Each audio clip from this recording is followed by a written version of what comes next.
আজকে উপস্থিত হয়েছি নবম ও দশম শ্রেণীর জেনারেল ম্যাথ নিয়ে দ্বিতীয় চ্যাপ্টার সেট ও ফাংশন সম্পর্কে একটু প্রাথমিক ধারণা দিতে চাই।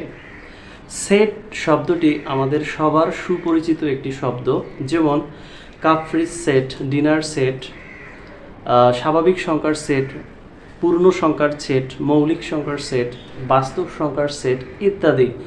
সেট বলে শেষ করা যাবে না। তো আসলে সেটের একটা প্রাথমিক ধারণা আমার প্রিয় শিক্ষার্থীদের মাঝে জানা দরকার। সেট সম্পর্কে সর্বপ্রথম ব্যাখ্যা করেন জার্মান গণিতবিদ জর্জ ক্যান্টর। 1845 থেকে 1918 সাল পর্যন্ত তিনি সর্বপ্রথম সেট সম্পর্কে ধারণা ব্যাখ্যা করেন। তিনি অসীম সেটের ধারণা প্রদান করে গণিতশাস্ত্রে আলোড়ন সৃষ্টি করেন এবং তার সেটের ধারণা সেট তত্ত্ব নামে পরিচিত। তো এখন আমরা জানব সেট কাকে বলে। বাস্তব বা চিন্তা জগতের সুসংজ্ঞায়িত বস্তুর সমাবেশ বা সংগ্রহকে সেট বলে। আমরা যে সেট প্রকাশ করি, সেট প্রকাশের জন্য ইংরেজি ক্যাপিটাল লেটার ব্যবহার করা হয়। যেমন আমি যদি তোমাদের বোর্ডে লিখে দেখাই যে মনে করো যে স্বাভাবিক সংখ্যার সেট, তাহলে স্বাভাবিক সংখ্যার সেট বলতে এখানে n ফর হচ্ছে নর্মাল নাম্বারস অথবা ন্যাচারাল নাম্বারস। তাহলে এখানে n ফর হচ্ছে সেট। n সেট কি? n হচ্ছে স্বাভাবিক সংখ্যার সেট।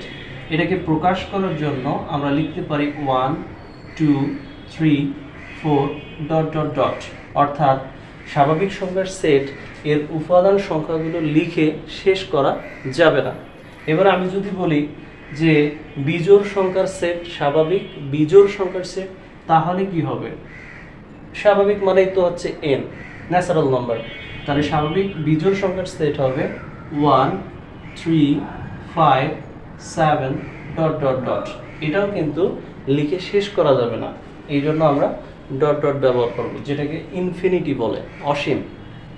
সেটকে ইংরেজি ক্যাপিটাল লেটারের মাধ্যমে প্রকাশ করা হয় এবং সেটের উপাদানগুলোকে যদি সেটা অক্ষরে হয় তাহলে সেগুলো স্মল লেটারে প্রকাশ করা হয় এবং একটা সেটের মধ্যে যদি একাধিক উপাদান থাকে তাহলে সেই উপাদানগুলোকে কমা ব্যবহার করে প্রকাশ করতে হয়। তবে যদি বলা হয় নির্দিষ্টভাবে যে প্রথম 3টি স্বাভাবিক জোড় সংখ্যার সেট নির্ণয় করো, তাহলে কিন্তু আমরা বলতে পারবো n সমান 2 4 6। তাহলে এইখানে কিন্তু ইনফিনিটি চিহ্নটা ব্যবহার করা যাবে না, অর্থাৎ ডট ডট চিহ্ন ব্যবহার করা যাবে না। তবে একটা জিনিস মনে রাখা ভালো, সেটা হচ্ছে যে সেটের প্রত্যেক বস্তু বা উপাদানকে সেটের এলিমেন্টস বা সদস্য বলে। আমরা যদি বলি যে বি একটা সেট, বি সেটের উপাদান হলো এ বি, তাহলে এখানে কি বোঝাচ্ছে? বি যেহেতু ক্যাপিটাল লেটার, তারপরে বি হচ্ছে সেট এবং দ্বিতীয় বন্ধনের মধ্যে যেহেতু এ এবং বি স্মল লেটারে আছে, সেহেতু বি সেটের উপাদান হচ্ছে এ ও বি। আমরা এর বিস্তারিত আলোচনা পরবর্তী পার্টে আলোচনা করব। আজকের প্রথম পার্টে আমি শুধু জানাতে চাই সেট ও ফাংশন এর প্রাথমিক ধারণা সম্পর্কে তোমাদের জানাতে চাই। এর পরবর্তীতে যখন আমি দ্বিতীয় টিউটোরিয়াল আপলোড দিব পার্ট 2-এ, তখন আমরা বিস্তারিত আরও আলোচনা করব, যেমন সেট প্রকাশের পদ্ধতি 2টি, সেট গঠন পদ্ধতি এবং সেট তালিকা পদ্ধতি। এসব বিষয়ে আমরা পরবর্তীতে আলোচনা করব। তো এখানে বি হচ্ছে একটি সেট, বি সেটের উপাদান এ বি। উপাদান প্রকাশের চিহ্ন একটা মনে রাখতে হবে। উপাদান প্রকাশের চিহ্ন হচ্ছে উপাদান প্রকাশের চিহ্ন। উপাদান প্রকাশের চিহ্ন হলো বিলংস টু। উপাদান প্রকাশের চিহ্ন হলো বিলংস টু মানে সদস্য। আমরা যেমন লিখেছি যে বি একটা সেট, বি সেটের উপাদান হচ্ছে এ এবং বি। তাহলে এইটাকে যদি আমরা এই চিহ্নের মাধ্যমে লিখতে যাই তাহলে আমরা কিভাবে লিখব? A belongs to B. A belongs to B যদি হয় তাহলে এটাকে কিভাবে পড়তে হবে? এটাকে পড়তে হবে এ বি সেটের সদস্য। এটাকে কিভাবে পড়ব? এ বি এর সদস্য। এরপরে যদি আমি বলি যে বি বিলংস টু বি, তাহলে এটাকে কিভাবে পড়ব? বি বি এর সদস্য, বি বি এর সদস্য। মনে রাখতে হবে বিলংস টু চিহ্নের যেটা আগে থাকবে সেটা হবে উপাদান এবং বিলংস টুর পরে যেটা থাকবে সেটা হবে সেট। তারপরে এ বিলংস টু বি এর অর্থটা হচ্ছে এ বি সেটের সদস্য, বি বিলংস টু বি তার মানে বি হচ্ছে, আমি বলছি বিলংস টু চিহ্নের প্রথমে যেটা থাকবে সেটা হচ্ছে উপাদান এবং বিলংস টুর পরে যে লেটারটা থাকবে সেটা হচ্ছে সেট। তাহলে এটাকে কি বলবো, বি বিলংস টু বি এর অর্থ হচ্ছে যে বি বি এর সদস্য।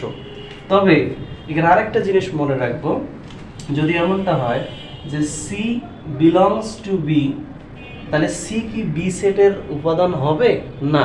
তাহলে এটাকে কিভাবে বলবো বা এটাকে কিভাবে প্রকাশ করব, এটাকে প্রকাশ করব C not belongs to B, C not belongs to B. তার মানে এর অর্থ হচ্ছে যে সি বি এর সদস্য নয়। আমরা তো আগেই বলেছি যে বিলংস টু চিহ্নের আগে যেটা থাকবে সেটা হচ্ছে সদস্য এবং বিলংস টুর পরে যেটা থাকবে সেটা হচ্ছে সেট। তারপরে C not belongs to B এর অর্থ হচ্ছে সি বি এর সদস্য নয়। আশা করি বুঝতে পেরেছো। তো প্রিয় শিক্ষার্থীবৃন্দ, এখন আমরা ফাংশন সম্পর্কে জানবো। আসলে ফাংশন কাকে বলে? আমরা তো সেট সম্পর্কে প্রাথমিক ধারণা নিলাম, এখন আমরা ফাংশনের প্রাথমিক ধারণা নিব। ফাংশন কাকে বলে? কোনো অন্বয়ে দুইটি চলক বা সেট, একটা চলক হচ্ছে এক্স এবং অপর চলকটা হচ্ছে ওয়াই।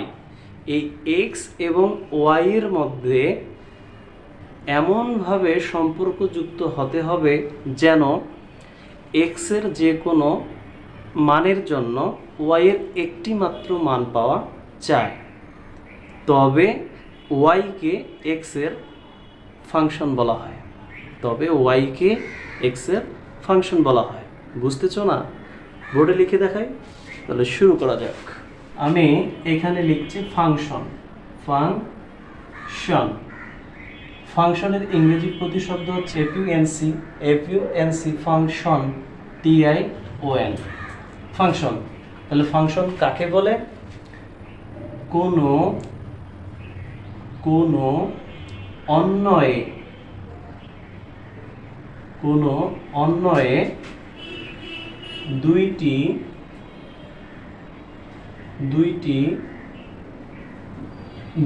চলক, দুইটি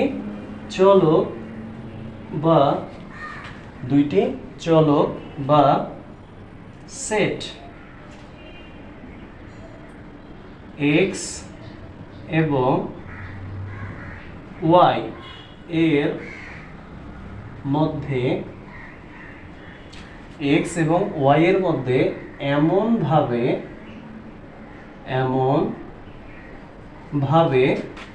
সম্পর্কযুক্ত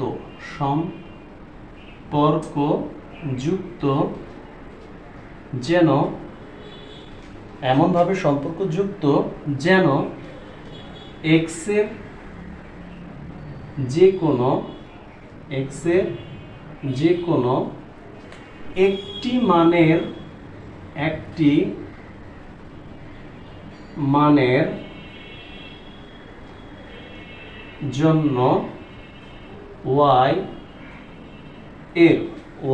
ওয়াই এর একটি মাত্র মান পাওয়া যায়, তবে ওয়াইকে এক্স এর ফাংশন বলা হয়। ফাংশন কাকে বলে?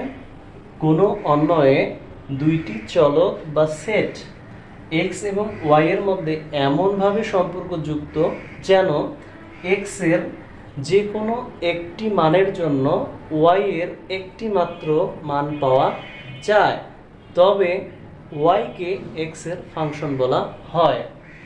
তো এই ফাংশনে এক্স এবং ওয়াই এদের মধ্যে সম্পর্কটা হচ্ছে যে এক্স হচ্ছে স্বাধীন চলক এবং ওয়াই হচ্ছে অধীন চলক। তার মানে এক্স এবং ওয়াই দুটি হচ্ছে চলক। এখানে এক্স এর মান স্বাধীন, ওয়াই এর মান অধীন, মানে এক্স এর মান স্বাধীন মানে কি ইন্ডিপেন্ডেন্ট, এবং ওয়াই এর মান হচ্ছে ডিপেন্ডেন্ট। তারপরে ডিপেন্ডেন্ট হচ্ছে যে নির্ভরশীল, তার মানে ওয়াই এর মানটা এক্স এর মানের উপর নির্ভর করে। এই জন্য এক্স হচ্ছে স্বাধীন এবং ওয়াই হচ্ছে অধীন। অর্থাৎ তোমরা মনে রাখবা যে মানটা স্বাধীন, যে কারো উপর নির্ভর করে না, সেটাই হচ্ছে স্বাধীন চলক। আর যে মানটা অন্যের উপর নির্ভর করে সেটাই হচ্ছে অধীন চলক। তাহলে আমরা কি জানলাম? এক্স এর মান স্বাধীন এবং ওয়াই এর মান অধীন। তাহলে এখন আমরা জানব যখন ওয়াই সমান এক্স প্লাস টু তখন কি হবে? তখন আমরা বলতে পারি যে এক্স সমান ওয়ান হলে, এক্স সমান ওয়ান হলে, তাহলে এক্স এর মান যদি ওয়ান হয়, কেন? কারণ এক্স এর মান তো স্বাধীন, তারপরে এক্স এর মান আমাদের জানা থাকবে। তাহলে এক্স সমান ওয়ান হলে ওয়াই সমান কি পাওয়া যাবে? তাহলে এখানে এক্স প্লাস টু, এক্স এর মান ওয়ান প্লাস টু, তাহলে কি হবে? One plus two is equal to. যখন এক্স এর মান ওয়ান, তখন ওয়াই এর মান কত? তখন ওয়াই এর মান হচ্ছে এক্স এর মান ওয়ান প্লাস টু, তার মানে one plus two, one plus two মানে থ্রি। এবার এক্স সমান টু হলে, এক্স সমান টু হলে তাহলে ওয়াই এর মান কত আসবে? তাহলে এখানে এক্স মানে টু প্লাস টু, তাহলে is equal four, is equal four. এবারে যদি এক্স ইজ ইকুয়াল থ্রি হলে, এক্স এর মান থ্রি হলে ওয়াই এর মান কত পাওয়া যাবে? কারণ এক্স প্লাস টু, তাহলে এক্স এর মান হচ্ছে থ্রি, তাহলে three plus two is equal হচ্ছে ফাইভ। এভাবে কিন্তু অসংখ্য ওয়াই এর মান বের করা যাবে। যেহেতু এক্স এর মান স্বাধীন, ওয়াই এর মান অধীন। এক্স এর মান স্বাধীন, ওয়াই এর মান অধীন, ওয়াই এর মান এক্স এর মানের উপর নির্ভরশীল। তাহলে এটাকে যদি আমরা এভাবেও দেখাই, এইটা হচ্ছে এক্স মানে এক্স চলক, আর এটা হচ্ছে ওয়াই চলক। তো আমরা এটা যে এইভাবে দেখালাম, তো এটা আমরা কিভাবে দেখাতে পারি? দেখো যে এখানে যদি এক্স এর মান থ্রি হয়, তাহলে ওয়াই এর মান হবে ফাইভ। এখানে যদি এক্স এর মান টু হয়, তাহলে এখানে ওয়াই এর মান হবে ফোর। এবারে যদি এক্স এর মান ওয়ান হয়, তাহলে ওয়াই এর মান কত আসবে? ওয়াই এর মান আসবে থ্রি, তার মানে ওয়ান থ্রি। তাহলে এদের মধ্যে যে সম্পর্ক, সেই সম্পর্কটা কিভাবে দেখাবো? Three five, three five, two four, one three. তাহলে এটাই কি? এটাই হচ্ছে ফাংশন। তার মানে হচ্ছে কোনো অন্বয়ে দুটি চলক বা সেট এক্স এবং ওয়াই এর মধ্যে এমনভাবে সম্পর্কযুক্ত যেন এক্সের যে কোনো একটি মানের জন্য ওয়াইয়ের একটি মাত্র মান পাওয়া যায়, তবে ওয়াইকে এক্সের ফাংশন বলা হয়। তবে মনে রাখবা যে এক্সের ফাংশনকে সাধারণত y, f of x, g of x এবং ফাংশন অফ এক্স ইত্যাদি ইত্যাদি দ্বারা প্রকাশ করা হয়।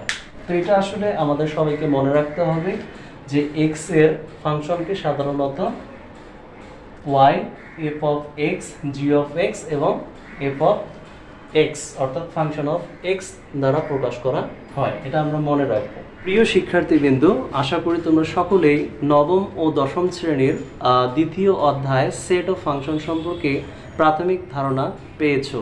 আমার ভিডিওটি ভালো লাগলে বন্ধুদের সাথে শেয়ার করবে, লাইক কমেন্ট অবশ্যই করবে। তো প্রিয় শিক্ষার্থীবৃন্দুরা, আজকে এখানেই শেষ করছি।